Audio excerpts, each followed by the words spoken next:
The most popular soup in Australia. What makes this one different is that I've taken a very old Australian idea, which is to use Granny Smith apple instead of potato to give some smoothness and just to lighten the flavour of the pumpkin, because it's very rich pumpkin soup.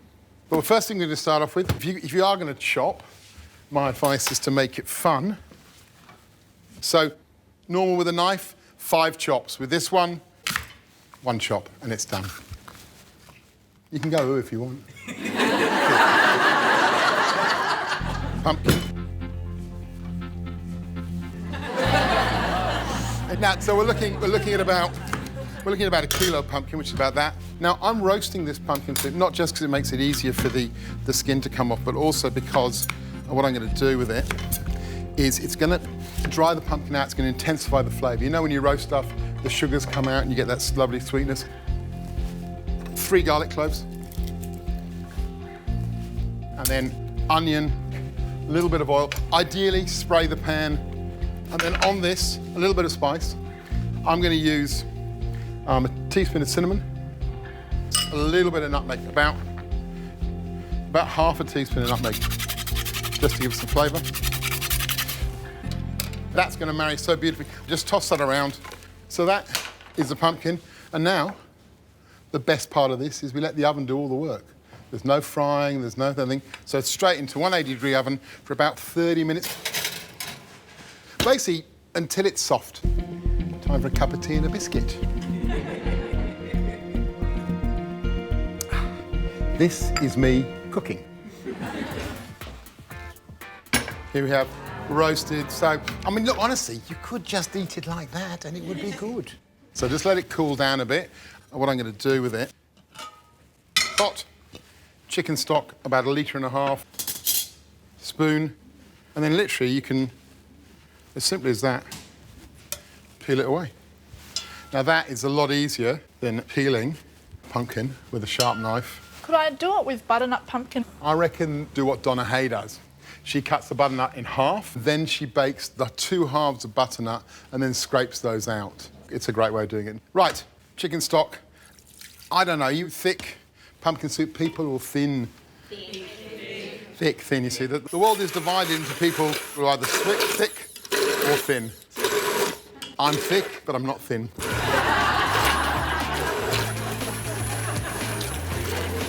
If this was Chef World, we would get a fine sieve and a ladle and we'd work it through 7 or 8 times so it was silky smooth. I don't think it matters if you're going to, as mad as if I'm going to charge you $30 a bowl for it, but I've yet to get my family to pay that sort of money for what I cook. Simple, but you know, taste, adjust the seasoning as you always do. So here we go. Looks like pumpkin soup, tastes like pumpkin soup, is pumpkin soup, but about half the work. So there we are. That's the washing up. Really, all we've got is the roasting pan and that to wash up. Now, I'm a big believer that everything tastes better with a little bit of pig. So, I love this. Pork and pepita nut brittle, which is disgraceful and decadent. So, about 50 grams of bacon. Hey, Matt. And a bit of technical help, just in case it all goes pear-shaped. You know what the magic thing is? I mentioned bacon and Gary and George appear. Such is... It actually smells wonderful. So... Pepitas. Nice, I like it. George. The funny thing is, I actually can. Yeah, get it all in. But can you get in? Yum. So when that all starts to get a bit goldy, browny, just 2 tablespoons of brown sugar, and that's going to melt into that and make it kind of crackle. Is that what it's for? I mean, I love that little finish. Have a little taste of that. I reckon.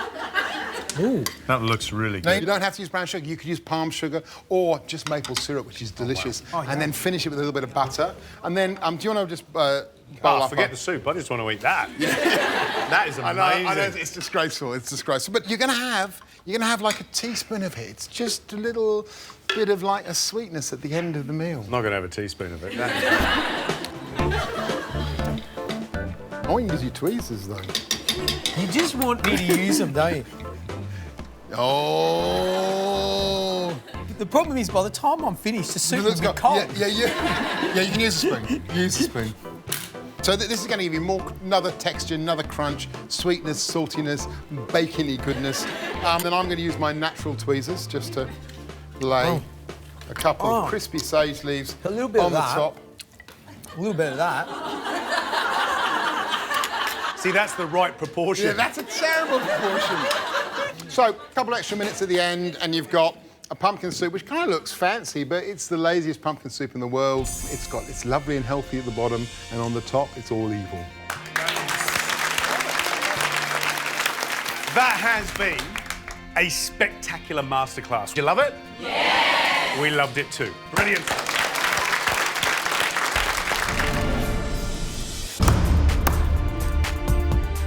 First thing I've got to do is to get my chicken roulade on. What, Jessie? I want to remove the skin without breaking it, so just sort of, it's like taking off a cardigan, which is really gross. And you want to keep it whole. Go, Jessie. Ugh, so much chicken on me. To finish off my roulade, I'm just going to tie some string around it so when I fry it at the end, it won't just burst apart. Wrap it in Glad Wrap really tightly and put it in a sous vide bag and just pop it in the sous vide machine. At the same time, I've got my stock happening in the pressure cooker and then I've got to get onto my fresh noodle component of the dish. Guaranteed immunity is on the line. 30 minutes to go.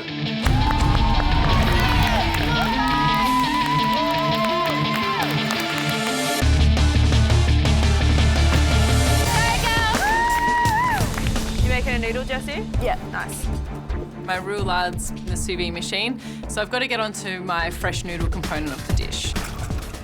Usually when I make noodles at home, I probably have a little bit longer than an hour and I just like to take my time, so hopefully I can get it done.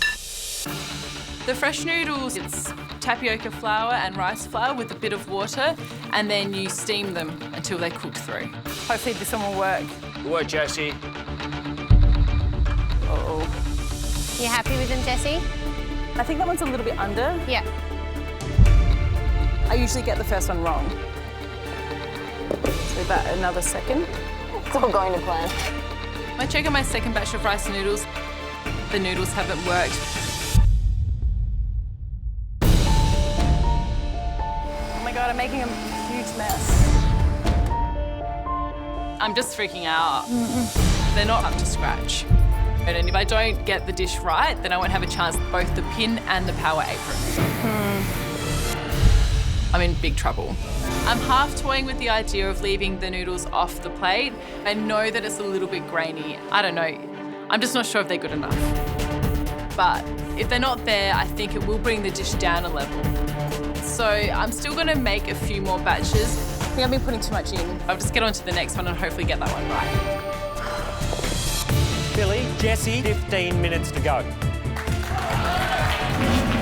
Come on, Jessie! I can't afford to waste any more time on them. Nah, I'm gonna get rid of them. Yeah, I have to call it now. It's not worth the risk of not putting up a complete plate. I know that there's some vermicelli in the pantry, so I can cook that in no time at all and put that on the plate. I'm disappointed that the noodles haven't worked, but I've got to move on to my spring onion sauce and my chili and ginger sauce.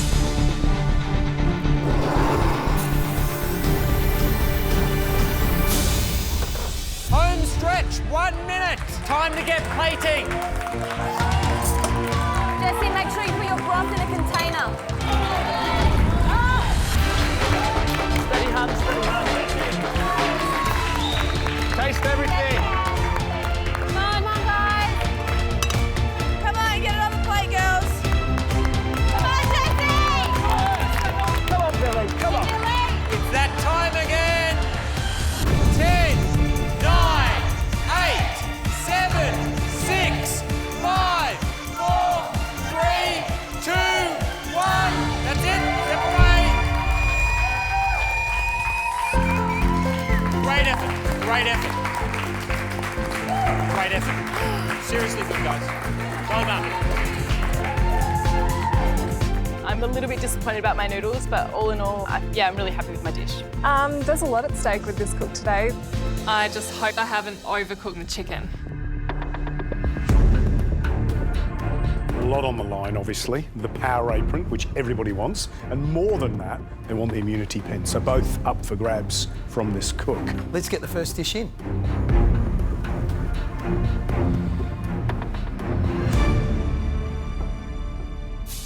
Here we have Hainanese chicken soup. Looks nice, doesn't it? Yeah, it does. You know, a bit of technique shown on the chicken. Let's try it.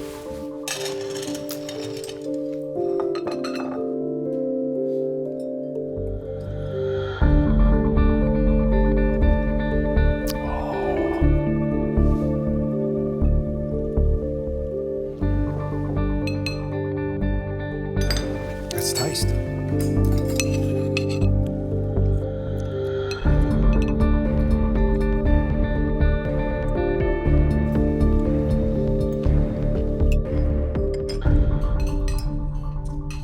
Yeah, chicken's cooked really beautifully. Good dish. Yeah, a lovely, fresh, light summer dish. I like that. I think it's a really nice, refreshing look at a classic, which is Hainanese chicken. It's pretty bloody special to have Rick Stein here to experience what we just experienced in watching Rick cook. Was so special. Sort of makes me realise again how lucky I am to be here. On season 7, I remember him coming, and it's one of my favourite days from then. Fishmonger used to say to me in Padstow, you make your money by the sharpness of your knife. And you've done a good job there. Thank you, that means a lot. I came back to MasterChef not because I won that season, but because I learned so much meeting all of these famous chefs. But season 7, it's a long time ago, so I highly doubt Rick Stein remembers me. Hi, Billy. Hi. Caught me with onion in my eyes. Oh my goodness, it's not just the pure emotion of having Rick once again in well, your life. I tell you what, yeah, I know. Thank you so much for coming back. It's nice Very to see nice you to see again. you again. Yeah. Recognise you had all Yeah. the pictures in my little green room, so I recognise you. Of course. Tell us about the memory that sparks this dish. So Hayden, my husband, and I, we did a bit of a Europe trip a few years back now, and Spain was easily my favourite food. We had a lot of seafood, and one of the main ones I remember is like a fisherman's stew, so a tomato-based broth with some mussels, some pippies, some prawns. Fabulous. Don't they love their seafood, They particularly love in their seafood. northern Spain? Yeah, I come from a more regional area here in Australia and can't get a lot of seafood, but yeah, it was a big eye-opener for me. Fantastic. It sounds great, smells great. Thank you, thanks. It's pretty cool. Rick Stein remembers me. That I think is a bit of a kick up the butt to, you know, try and cook really well. Hello. Hi. Hello. I think the colours of that bright orange soup, along with the fresh seafood and lots of it, should hopefully take them to Spain. Billy, what did you cook us today? So I did a Spanish shellfish stew. Steamrolling your way into the top 10, do you think? Oh, that'd be pretty all right. That was the goal. Goal number 1, get to top 10. And Amazing.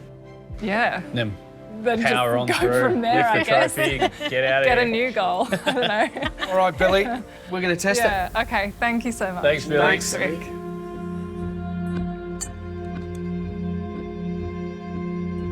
All right.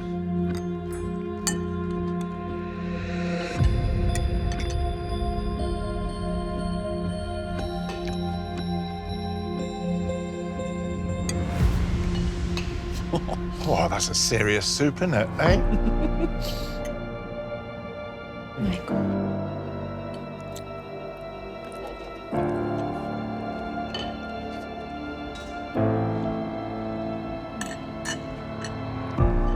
The flavour of seafood in the stock.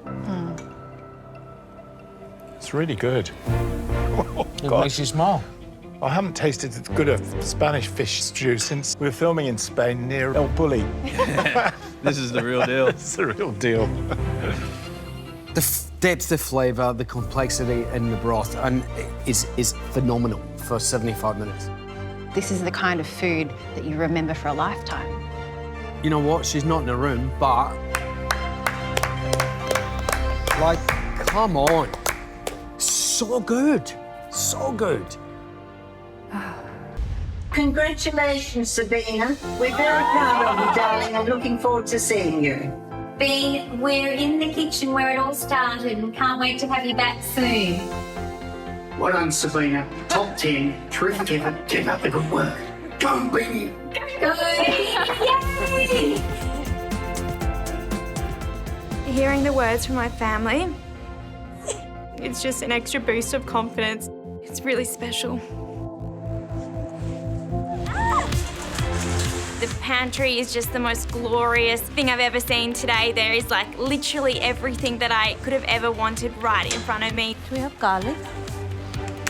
There's mussels, there's scallops, there's lots of beautiful white fish. So I'm gonna pick some things that really reflect being at home and then perfectly cook all of them. We'll try to. Scotty, are you tall enough to reach one of those? Yeah. The big one? Gosh, it's a lot of stuff. Let's go, Beansy. Thanks, Lindsay. Sabina. Yes. I mean, obvious that you're going to be cooking seafood today. I'm going to do kind of a little seafood kind of stew. So essentially it's surrounded by going out fishing for the day and coming back and cooking with what you caught. Yeah. So I've picked things intentionally in the pantry, you know, things that really remind me of home. Snapper, some beautiful mussels and scallops as well, which is things that we all catch. And then I'm going to work on a really nice fennel saffron broth and then just have perfectly cooked fish, crusty bread and an aioli. Beautiful. I mean, it's such a powerful ingredient being inspired by family. How badly do you want top 2 though? I really want top 2. This is, my day. I've never been an immunity cook, so why not But you've been so close so many times I know. before. Just think about family, think about cooking for them. Thank you, Mel. Taking care of that fish, Beans, I love it. This is the time to show the judges that I have been taking notes when all the guest judges have been coming in. I'm feeling like a little mini Josh Nyland. I'm taking the chops from the end of the fish. Using all the good bits? Yep, gotta use all the whole fish. I need to break down the head and the wings to form the basis of the soup. The fillets look beautiful and I'm really, really proud of myself that I've challenged how I traditionally would do fish at home and now it's just about executing it. As a cook on the seafood, I need to make sure that's bang on to even have a shot in an immunity. I'm making a bit of a take on like a fisherman's stew. I'm kind of celebrating my childhood and all the seafood that we used to catch. The dish sounds quite simple, but actually underneath it all, it's really complex. I'm tasting the broth. It tastes delicious. It's so luxurious. Got all those fish heads, those bones. It's got that lovely zing. But now it's time to start cooking all these different proteins. The fish queen herself, Beanie. So I start with the fish. Each of these different cuts is going to have a different cooking time. So I'm going to have to really focus. So I'm just like watching every single bit because I do not want to overcook it. This isn't my usual type of cooking. I'm more kind of just chuck it all in there and see what happens. I'm feeling the time pressure. There is so much going on at once. If even one piece of this seafood is overcooked, they're not even worth eating. Watch out, Bean. Have I bitten off a bit more than I can chew? That cook was actually started off being very emotional and fun, and then it ended up being quite stressful. I was watching every piece of fish and every mussel and every scallop, so I just hope it's perfect, but you never really know. Cooking a dish today that's inspired by my family was a lot of fun. My family would be stoked. Everyone's cooking like absolute weapons now, so it's very tough competition, but I hope it's enough. Sabina, no surprise that it's seafood today, but what's the dish? A fisherman's stew with saffron aioli. Lovely.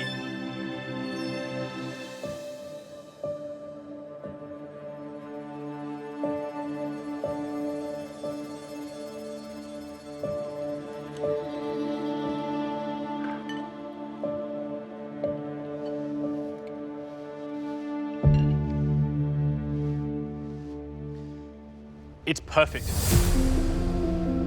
Like, it is perfect. I would not change a thing. Your seafood cooking is just perfect. To get it literally just cooked, which is what you're seeking for perfection. It is so well done. You should be very, very proud of yourself, and I know that your family will be very, very proud of that bowl of food. Thank you. It really does take someone who understands seafood and loves seafood to be able to do what you did. You know, the fish, it's just opalescent, beautifully tender, very lovingly intended to. Same with the mussel, just absolutely perfect texture, couldn't have been cooked any better. And the depth of flavour in the broth is extraordinary. If you gave this to Rick Stein, I think he'd be pretty happy. Thank you. Sabina, this is easily the best dish you've cooked in this kitchen. That is 3-star cooking, from the fish cooking to the level of flavour in the broth. I can't tell you how good that is, Sabina. It is like I'm emotional after having eaten it. It's hard to see how this couldn't be one of the top 2 today. It's that good. Thank you. Well done. Well done, Sabina.